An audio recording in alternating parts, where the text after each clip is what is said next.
Anda sedang mendengar Shock Podcast. Shock.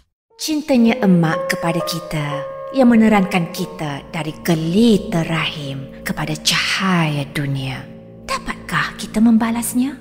Terfikirkah kita berapa banyak dosa kita terhadap ibu yang tertimbang dalam neraca? Kerana dosa kepada ibu, layakkah kita ke syurga? Atau tertempahkah tiket kita ke neraka?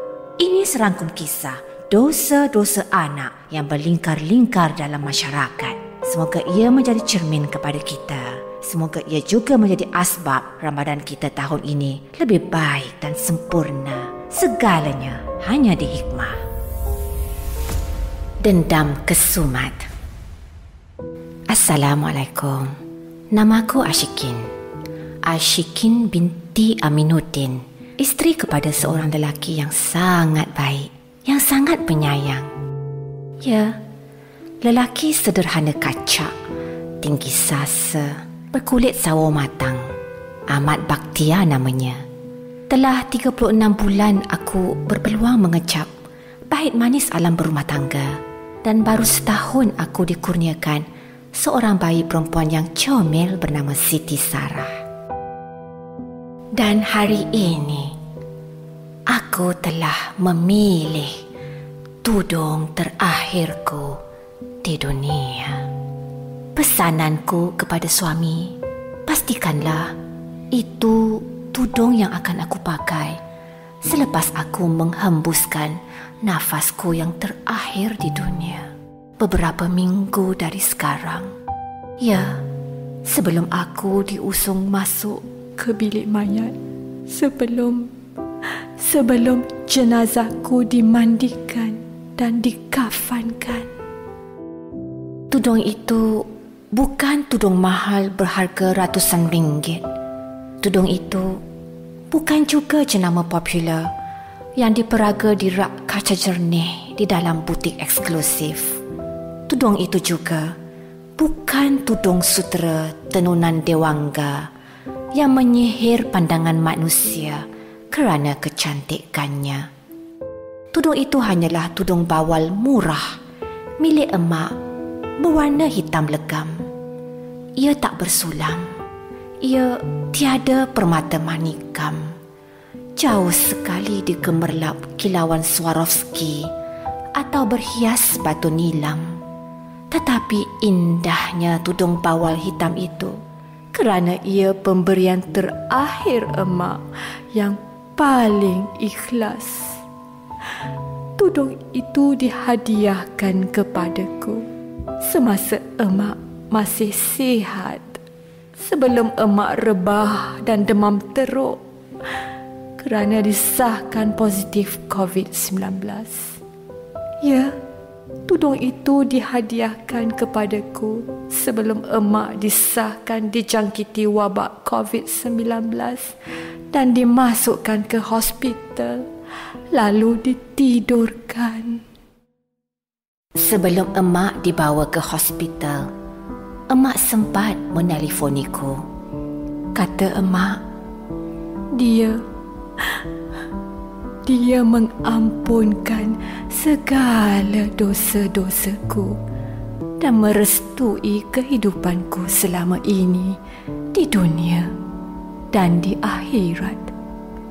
Dan kata mak lagi, walaupun aku dan dendam kesumatku pernah tersesat melukai hatinya, tidak sebesar Sarah pun dia menyimpan perasaan marah terhadapku. Shikin, mak sentiasa sayangkan kamu. Masih terngiang-ngiang suara lemah emak di corong telefon. Shikin, perasaan mak tak pernah berubah terhadap kamu. Mak minta maaf. Takdir telah pisahkan kita, dan dengan kehendak Allah jua kita kembali bersama, nak. Mak doakan semoga semua urusan kamu dimudahkan, Shikin. Dan suara emak terus hilang selepas itu.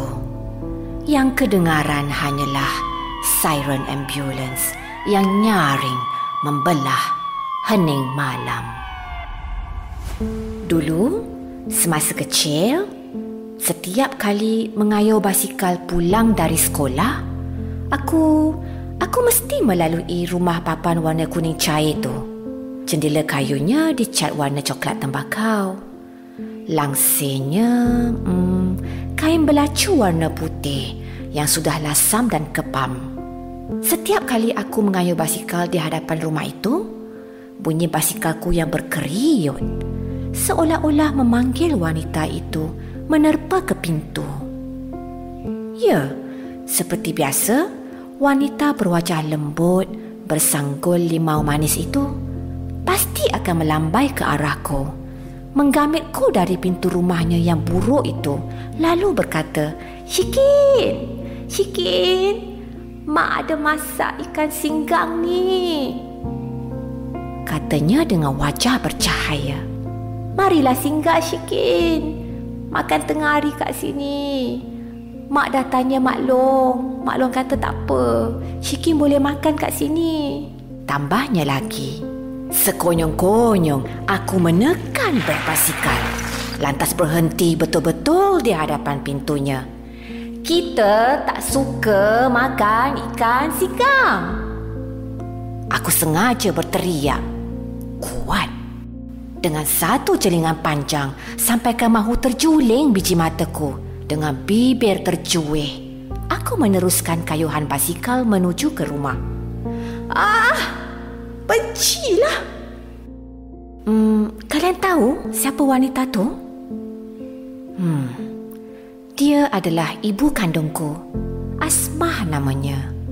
Dia adalah ibu kandungku yang telah sampai hati menyerahkan aku kepada keluarga Mak Long, kakaknya, supaya aku dijaga dan dipelihara, katanya, seperti anak sendiri. Alasannya?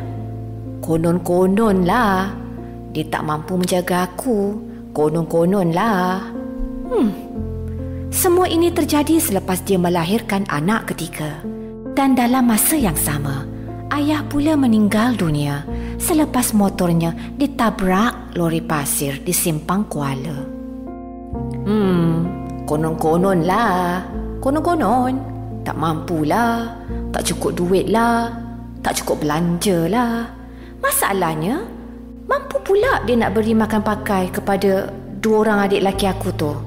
Habis tu, aku yang kena keluar rumah. Aku yang kena dipisahkan. Aku ke? Tidak. Dia sayang kamu, Syikin. Dia rindu kat kamu. Sebab tu dia panggil kamu.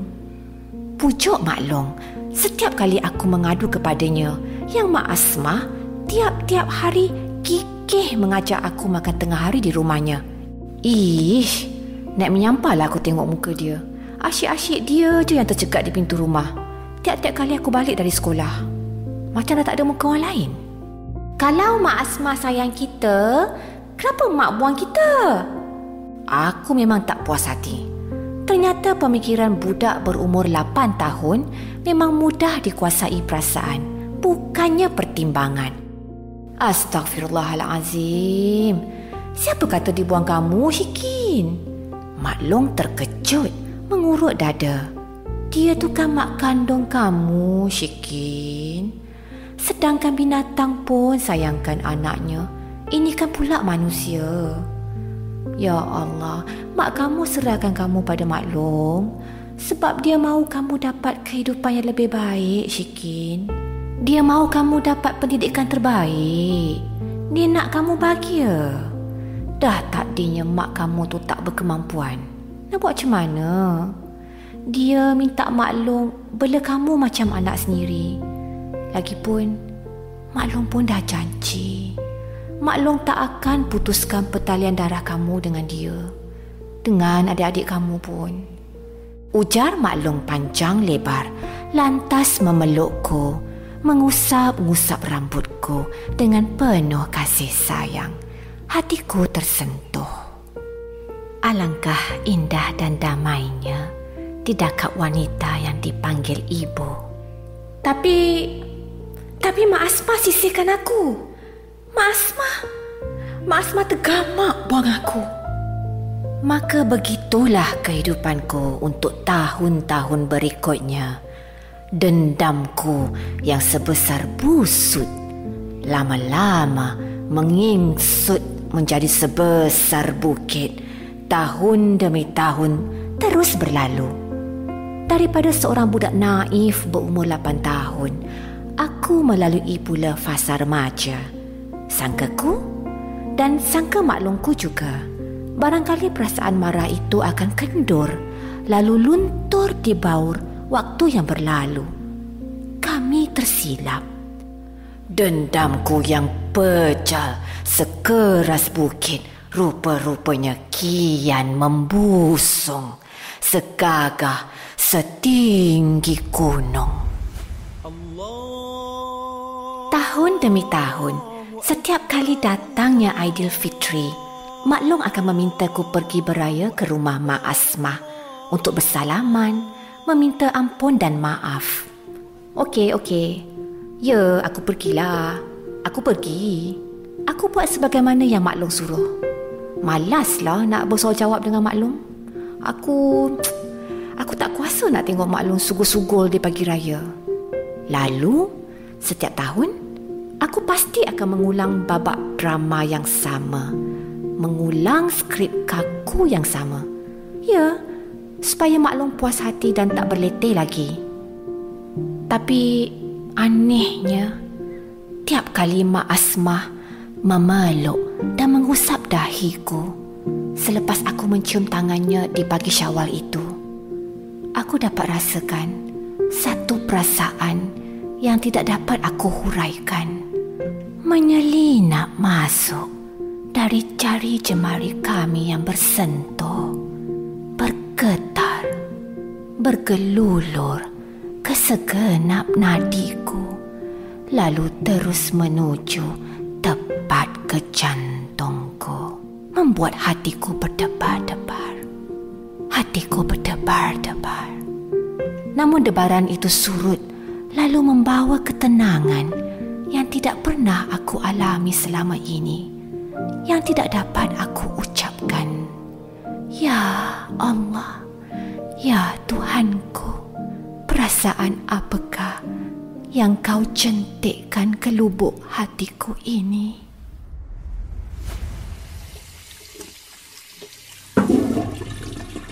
Tak tahu kenapa, dah banyak bulan aku asyik rasa sakit perut.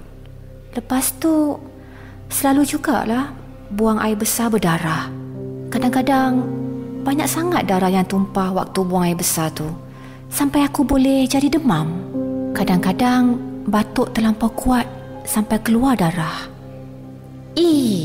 Aku rasa kau kena berorang ni. Norma, kawan sepejabat, lekas membuat kesimpulan.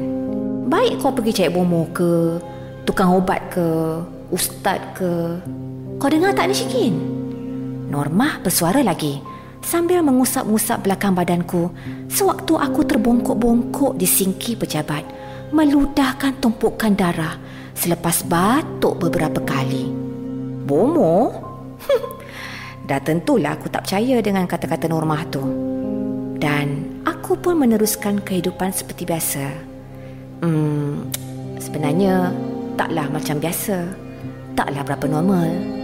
Sebab aku terus diserang sakit perut dengan kerap. Hinggalah tiba suatu hari, sewaktu aku memandikan Siti Sarah, tiba-tiba perut aku sakit memulas-mulas. Isi perutku bagai dirobek-robek, bagai ditoreh-toreh dengan pisau. Pedihnya tidak terkata. Mujur suamiku Bakhtia ada di rumah. Belum sempat kering pun badan Siti Sarah, aku kendung keluar dari bilik mandi. Aku segera minta Bakhtia menyambut Siti Sarah kerana aku perlu bergegas ke tandas. Benarlah, aku tumpah darah sekali lagi. Ya Tuhanku, hampir 2 gayung darah yang keluar, membuat aku terhoyong-hayang serasa mahu pitam. Rentetan daripada peristiwa itu, aku menjalani pemeriksaan rapi di hospital. Aku disahkan mengidap bukan satu, tapi 2 jenis kanser, iaitu kanser limfoma dan kanser usus. 2 hari selepas itu, aku menjalani pembedahan yang memakan masa hampir 5 jam. Ketulan kanser berjaya dikeluarkan, lebih kurang 1 kilogram beratnya. Allahu Akbar. Seperti yang telah aku sebutkan tadi, aku juga mengidap kanser usus. Dan oleh kerana situasi sudah terlalu buruk, ususku terpaksa dipotong sehingga 1.4 meter panjangnya, sekaligus mencatat sejarah perubatan sebagai antara kes usus paling panjang yang pernah dipotong. Menurut doktor, kanser limfoma dan usus ini telah merebak. Tidak ada cara untuk menghentikannya. Lalu, apabila kutanyakan, bilakah penderitaan ini akan berakhir? Doktor dengan berat hati menjawab bahawa daripada segi perubatan, aku diramal hanya mempunyai beberapa bulan saja lagi untuk hidup. Suamiku Bakhtiar terduduk lembik di hadapan doktor. Air mata lelakinya mengalir dalam senyap. Ya Rabbi, kurniakanlah kekuatan buatku menempuh pertarungan hidup dan mati ini. Ya Rabbi, yang Maha mendengar dan Maha mengasihani, izinkanlah hamba-Mu yang kerdil ini bertemu dan bersatu kembali dengan suami dan anakku yang baru setahun kususukan. Ya Allah, aku yang hina ini memohon belas ihsan-Mu, ya Allah. Berikanlah juga kesempatan untuk aku bertemu lagi dengan ibu kandungku yang selama sihat dan kuatku ini telah kulayan seperti sampah. Ya Allah, terlalu banyak dosa-dosaku kepada ibu kandungku. Namun terlalu sedikit waktu yang tersisa di dunia untuk aku menebus dosa. I'm sorry, but there's nothing more we can do. We'll help you to go through this and live with this as long as possible, as well as possible. Begitulah ucap lafaz doktor setiap kali kami bertemu janji untuk rawatan susulan. Apakah aku marah dan sedih? Tidak. InsyaAllah aku redha. InsyaAllah aku redha. Dan beginilah takdir hari-hari terakhirku menunggu kematian. Bertaubat, mengerjakan solat, menghubungi sanak saudara dan sahabat handai, membaca buku-buku agama dan motivasi, dan dalam masa yang sama mencurah sepenuh kasih sayang buat zuriatku Siti Sarah. Pada malam Syawal yang terakhir, ibu kandungku Asmah dengan ditemani Mak Long dan 2 adik lelakiku datang menziarahiku di rumah. Sewaktu dia mendakapku dengan erat, degup-degup jantung kami bagaikan menyatu dan aku tenang. Aku berasa selamat. Mak Asmah menciumku berkali-kali, mengusap kepalaku, lalu menyerahkan sehelai tudung hitam bawal ke dalam genggamanku. Shikin, kalau rindu Mak, cium dan peluklah tudung ni, Shikin. Mak sentiasa ada bersama Shikin. Mak akan teruskan solat taubat dan solat hajat. Mak doakan kesembuhan Shikin. Shikin kena kuat, ya. Shikin kena kuat. Jangan mengalah, nak. Jangan mengalah. Ya, pada malam Syawal yang terakhir itu, dosa seorang anak akhirnya terampun. Dosa seorang anak telah dicuci murni dari nurani suci seorang ibu. Mak Asma pulang dengan dada yang lapang. Namun 5 hari selepas itu, aku menerima khabar bahawa Mak Asma demam dan disahkan positif COVID-19. Lalu dia dibawa ke hospital untuk ditidurkan. Ya Allah, ternyata inilah suratan takdirmu. Aku dan ibuku kini sama-sama berjuang melawan kesakitan antara hidup dan mati. Sama-sama bertarung mencari kesembuhan antara menunggu atau dijemput pergi. A'udzu bi'izzati lillahi wa qudratihi min syarri ma ujidu wa uhadhir. Artinya, aku berlindung dengan keperkasaan Allah dan kekuasaannya dari kejelekan yang aku rasakan dan yang aku khawatirkan. Ya, seperti yang telah aku sebutkan sebelum ini, hari ini aku telah memilih tudung terakhirku di dunia. Kepada suamiku Bakhtiar telah kutitipkan pesan. Pastikanlah tudung ini yang menghijabkan rambutku selepas aku menghembuskan nafasku yang terakhir di dunia. Beberapa minggu dari sekarang. Ya, sebelum aku diusung masuk ke bilik mayat, sebelum jenazahku dimandikan dan dikafankan, dendam kesumat yang membelenggu itu telah terlerai. Namun kasih sayang emak dan bau ubun-ubun emak yang bersemarak di tudung hitam ini adalah sumber kekuatanku untuk meneruskan perjuangan ini. Mak jangan berhenti berjuang, Mak. Syikin juga akan terus berjuang untuk hidup, Mak. InsyaAllah, Mak, kita berjumpa lagi selepas ini. Para pendengar hikmah yang kami hormati, apakah yang dapat kita teladani daripada kisah perhubungan Ashikin dengan ibunya? Hak ibu bapa amat besar di sisi Allah. Perkara itu telah dijelaskan dalam surah Luqman ayat 15 yang bermaksud, dan jika keduanya memaksamu untuk mempersekutukan dengan aku sesuatu yang tidak ada pengetahuanmu tentang itu, maka janganlah kamu mengikuti keduanya dan pergaulilah keduanya di dunia dengan baik.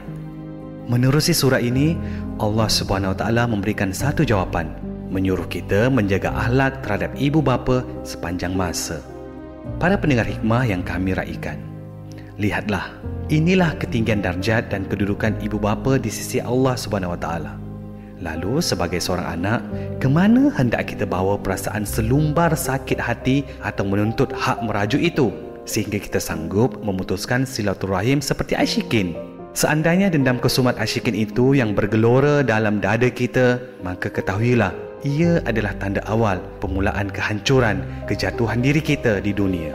Malah, ia adalah petanda bahawa ancaman Allah sedang menunggu kita di akhirat kelak. Semoga kita mengambil iktibar daripada peristiwa Ashikin dengan ibunya.